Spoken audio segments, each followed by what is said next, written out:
we're going to get started now. Just want to welcome you all here. Thank you for attending.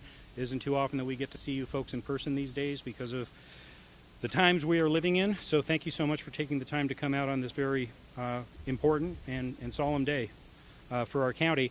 Without any further ado, I will introduce Josie Gonzalez, the Vice Chair of our Board of Supervisors and the Chair of the December 2nd Memorial Committee. Supervisor Gonzalez?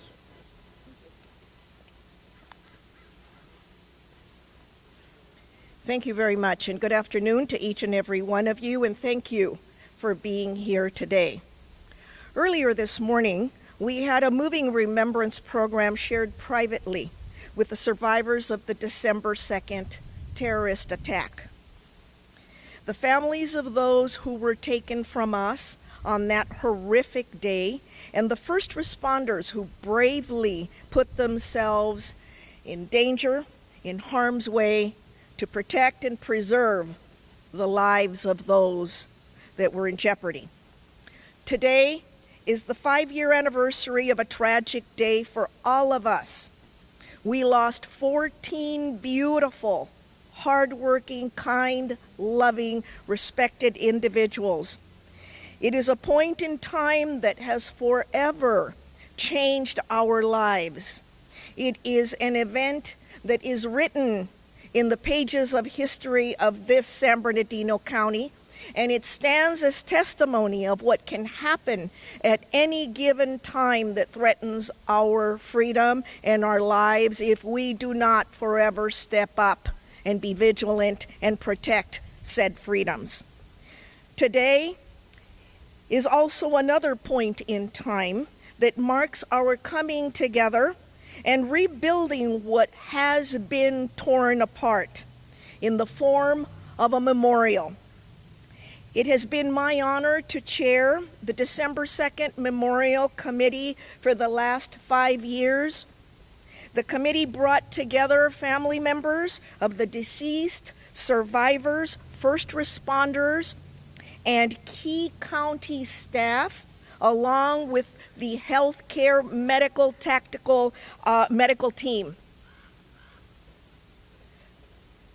Everyone knew from the moment that we began to recover that we all wanted to build a memorial in order to honor the people who died, the people who were injured, the people who suffered a great loss, all of those who were wounded, and the heroes who came to their aid that day. And that's what this memorial today is all about, bringing about in the inception that whole thought process, keeping in mind that this process has been a challenging, monumental endeavor, given the tremendous responsibility laid before us as we lived through the different stages of grief and healing. It took time, it took effort, and it took a great deal of understanding of how difficult it was for the committee members to begin the discussions of what would ultimately be the ideal way to honor and remember those that were lost.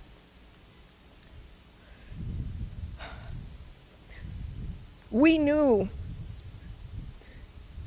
I knew, many of those that died. Having been here 16 years, you get to know people like they're part of your family. And our Environmental Health Services Department was a department that was very near and dear to me, and they are located in this building, so I got to see many of them every day. And I will tell you that it was a very difficult, awkward type of a coming together in recognizing that the people we wanted to honor were gone. And we were able to do this, and we were only able to do all of this because we held highly confidential meetings that allowed all of the members, all of the survivors, family members, and county staff to remain anonymous, and thereby being free of all of the questions and the public eye. There were moments in which we all wept, moments of sorrow, moments to reflect, moments to contribute, and ultimately work out the pain of that precise moment through a long-term effort that these meetings eventually allowed us. They became a bit of our therapy.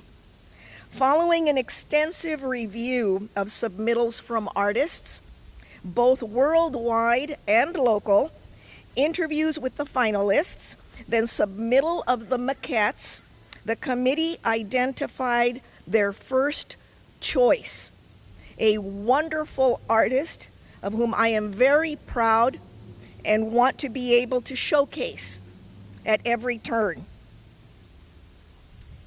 Today, the 5th anniversary of the December 2nd attack, we unveil the renderings that you see here before you of the Curtain of Courage Memorial concept by world-renowned landscape architect and artist, 2019 MacArthur Fellow, Mr. Walter Hood. Unfortunately, Mr. Walter Hood could not join us today relative to COVID-19 restraints and wanting to be as safe as we possibly can. However, we will now share with you the video he prepared for us earlier today. Please.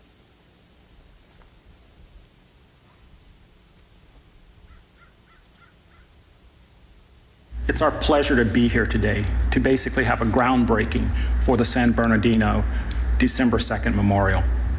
We're really excited to be working on what we think is a very important project for the county. We decided to go after the project because our work is pretty much throughout the U.S. in the cultural landscape. And we recognize that part of this cultural landscape is the violence that is actually partaking our public realm, the loss of life from city to city. And how do we actually create places to commemorate, but also to remember and not to forget? Therefore, we came up with a project that's entitled The Curtain of Courage.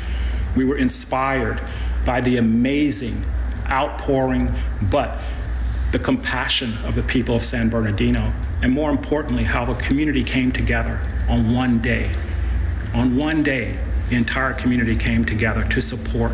I was familiar with the attack only through television and what I had read in the papers. And as an art project, of course, we work in a lot of commemorative projects. And after doing the research, what was really powerful was, one, the regrettable loss of life, but how a community came to the aid of those who lost their lives. And we were really taken by how the entire county, right, acted, and they acted in unison.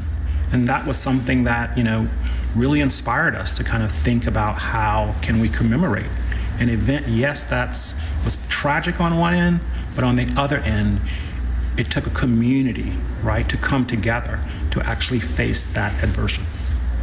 Again, coming back to the Curtain of Courage, the environment we're trying to create is a place in which people will experience every day, but also a place for ritual. There will be 14 alcoves that will be created through this kind of scrim material that tends to enclose for each victim and their family. People can go and find a place of solace. But also we understand that the public workers will be passerby daily to this space. And so the space has to be uplifting. We didn't want the space to be of sorrow. We want it to be of light. We want it to be of remembrance. We're working with the families and the committee to make sure that each alcove, each piece will have an idiosyncratic, personal element that the family can remember. We think this is really important because on one hand, we're making a public space, but on the other side, we're trying to create something that's highly personal, and will never allow an event like this to actually happen again. Well, the memorial has gone through a lot of iterations, but it's always been this idea of being something light, something that was much more spiritual. And I think of light as a quality that evokes a lot of different meanings. And we didn't want something heavy, something to always be a downer. And this idea of a curtain of courage, we thought of this idea of wrapping, right, space. And knowing Southern California and the light quality there, we really wanted to use the natural environment, but also the landscape, particularly the vistas, to begin to incorporate and talk about place, but also talk about event. And so thinking about the 14 victims, that then became the numerical sort of cadence in which we wanted to sort of create this sculpture. And in the end, what we have are these, what we call 14 alcoves, right, that imbue light and a kind of physicality, right? A physicality for a small group of people, right, to come together. But if all 14 are filled, you now have a larger community. And so what we're looking for, right, is once the space is in place, is designed, that it will actually have meaning, not from me, but by the people who experience it. And it's been interesting having meetings with the committee, because at every meeting, someone talks about the sun rising and the sun setting. So we think, this is a powerful gesture. And so these are the kinds of environments we look for when we're designing either sculpture or making places, is how do you build on what's there, right? And incorporate that so that in the future, it can come along with the piece. It doesn't stay fallow, but it actually gets enriched through this piece. And again, if we think about the curtain of courage, it's to the cause, even though individuals are part of that. And so the memorial needs to sort of say, we don't want this to happen again, versus just remembering people. We're trying to tie this back to the event. And finally, in closing, we'd like to thank the Memorial Committee for our selection. And most of all, we'd like to thank Supervisor Josie Gonzalez for her amazing leadership and commitment to this project. Thank you. All right. That, ladies and gentlemen, whoops. Is it on? Is it on? Testing. Testing. Testing. All right, it's going. All right. And that, ladies and gentlemen, is Mr. Walter Hood. I cannot tell you enough accolades about this artist, about his flexibility, his willingness to listen to the Memorial Committee members and incorporate their thoughts and their feelings and their perceptions. And that, to me, is what a memorial really, really needs to be all about. And that is commendable on Mr. Hood's part. I will say that before I leave you, that it's my understanding that you've received information relative to websites and being able to come online and not only view this event, but other events and future events. I think that is commendable. I will also tell you that, the release contains a link where you can access the memorial concept renderings, the video messaging from Mr. Hood, and anything relative to myself. I will also, before I close, commend you and say thank you to you as the public press. You are the voice of government. You are the voice of the people. You are the voice of the innocent. You are the voice of those who have no voice. And for you to come out today to this type of an announcement, this unveiling of a future memorial, this humanitarian moment is commendable, because we only many times see the press come out when, as you know, something really important, something dangerous, something really sexy. And I get it, that's your business, but it's also beautiful to see that you've come out today for the 14 families, for the 14 people that died, and recognize the valueless place that we have become because they are gone. Thank you so very much. May you be blessed in all of your endeavors. And now, if you have any questions, I'll take questions. Yes, sir.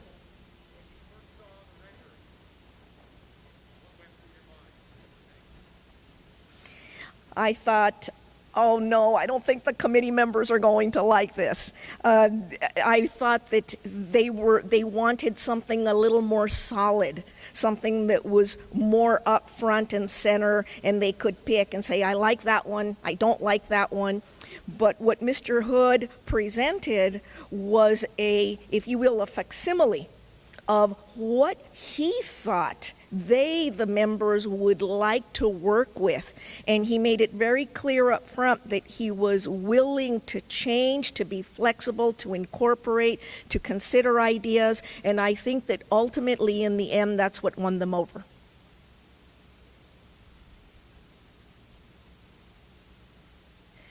Yes, sir.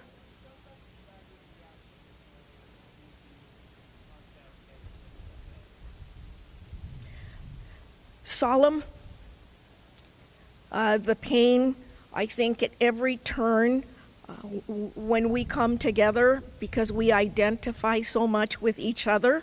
Going back to 5 years ago today, it is a resurgence of the pain, of the feelings, the loss, and today was no different. I did see the beauty of the beginning of their healing. It's been a journey. And so I think that today really helped, another solid step on our path towards healing and helping this county to recover. So absolutely. Yes.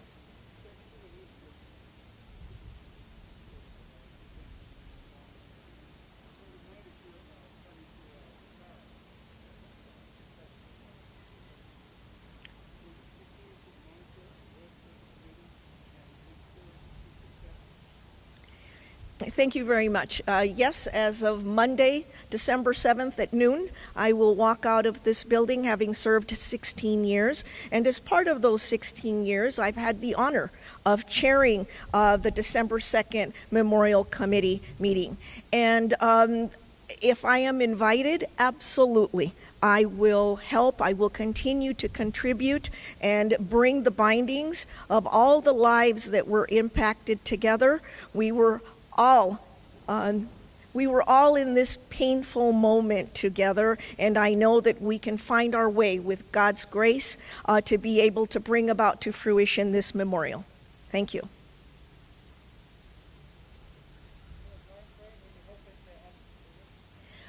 Not as of yet, not a solid time frame as of yet, but definitely we'll have a better timeline that we can share. I would say on or about the end of the first quarter of 2021. Yes. To have a time frame. Yes. No, we're moving. We're starting. We've got to get the show on the road. It's important. We want to be able to demonstrate that San Bernardino County has delivered on a promise. This was a promise that my county made, and it is a promise that we will keep.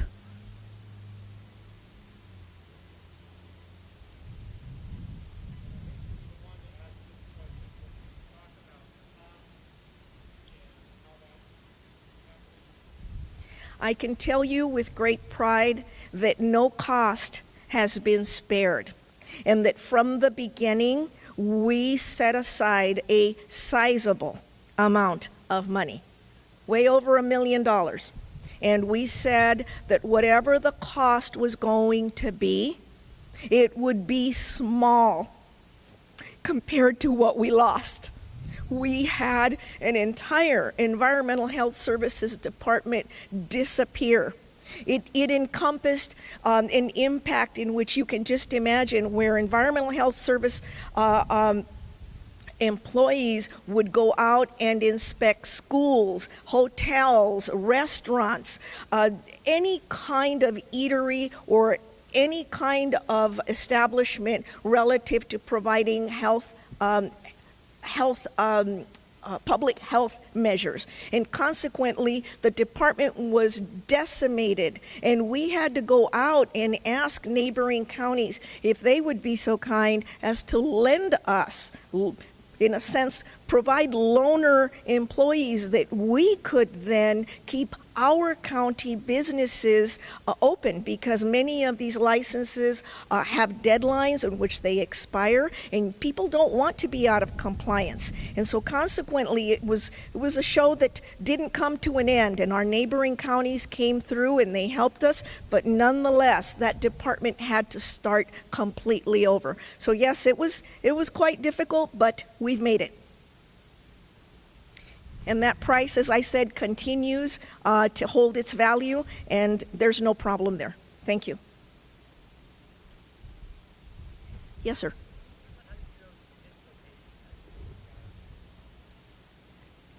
Very good question. That was the location was one of the questions that we needed to ask. We had, I think, many blank stares as we looked at each other and thought, there's an entire county that we can choose from. And one of my main goals in working with the Memorial Committee was that they would be the boss. Whether it was myself as their county supervisor or the county itself, they were the boss, not us. I made it very clear to them. I think in the beginning there was a little bit of distrust, thinking, yeah, right, county's going to come in and tell us what to do. I ensured the fact that they chose. I gave them an option of 22,000 square miles, which encompasses this entire county.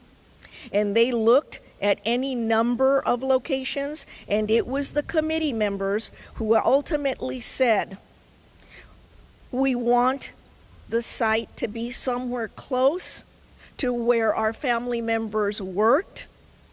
We want it to be somewhere where other county employees can relate and can see and can remember those that were lost.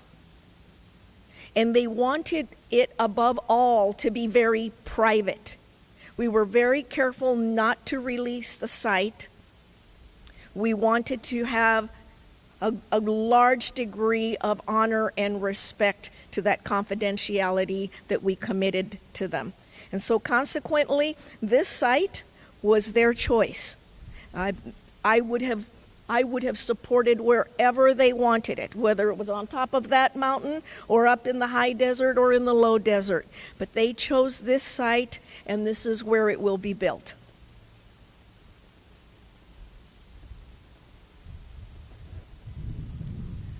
All right, seeing no more questions. Oh, absolutely. Yeah, I just wanted to bring the cost question into focus and to let you know what the actual costs so far have been. This project is in 2 phases. Right now we're in phase 1, and for phase 1 we have a contract with Mr. Hood for $187,500. Now phase 2, and phase 1 basically covers this conceptual design that you've seen, the work that he's done with the county so far with the committee, and the work that he's going to do with the families of the deceased and the survivors to bring this project more into focus. And that's another reason that we don't have a time frame yet. We want to give them all the time in the world to work with the families and bring this concept, bring the details to this concept so it's exactly what the survivors and the families have in mind. That will take us to phase 2.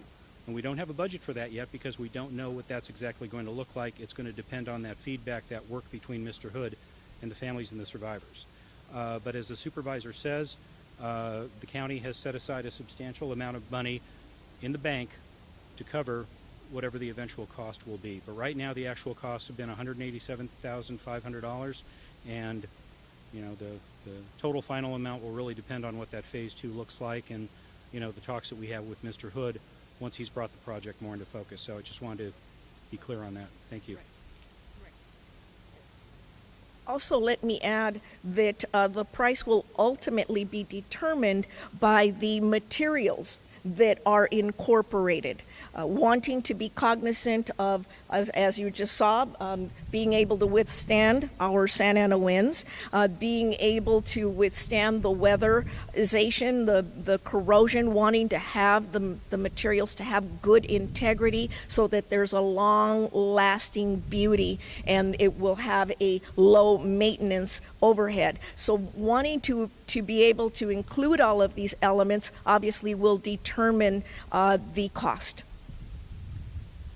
All right, yes, sir.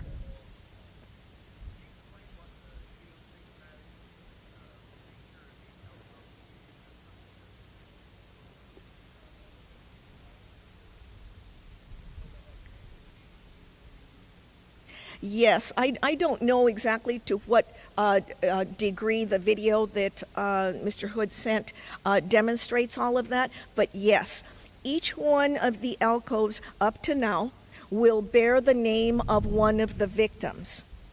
And there we have discussed perhaps each family member contributing some small personal token that again will be discussed and will be planned as to how these items will be incorporated into the memorial with the artist and the family members. So there's a great deal of planning, a great deal of personalization that as of yet has not taken place, but will take place, that will determine all of these very minute and intimate personal elements in the memorial.